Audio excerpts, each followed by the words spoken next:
আবৃত্তি কৰিবলৈ লৈছোঁ কবি কলাগুৰু বিষ্ণুপ্ৰসাদ ৰাভাদেৱৰ ৰচিত কবিতা কুঁৱলীয়া মেঘৰ আৰে আৰে। কুঁৱলীয়া মেঘৰ আৰে আৰে ৰঙা ডাৱৰৰ দাঁৰে দাঁৰে জিলিকি জিলিকি হওঁ তুলিকিৰ বিধ হওঁ আশাৰ বিজুলী জিলিক মাৰে ধুমুহাৰ আগে আগে জাগিৰি জাকে জাকে হাতী কমৌজাক উলাহেৰিলে বাঘন্তি ৰাণীৰ উচব তেলাল উত্তৰণ কুবেৰ উত্তৰ মৰৰ বুকুত হক সপোন তুলি জীৱনৰ গাভৰি আলোৱাল তেজ পিয়া বিকাশৰ দল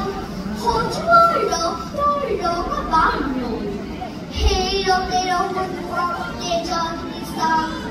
জগতৰ মুক্তিকামীৰ মহা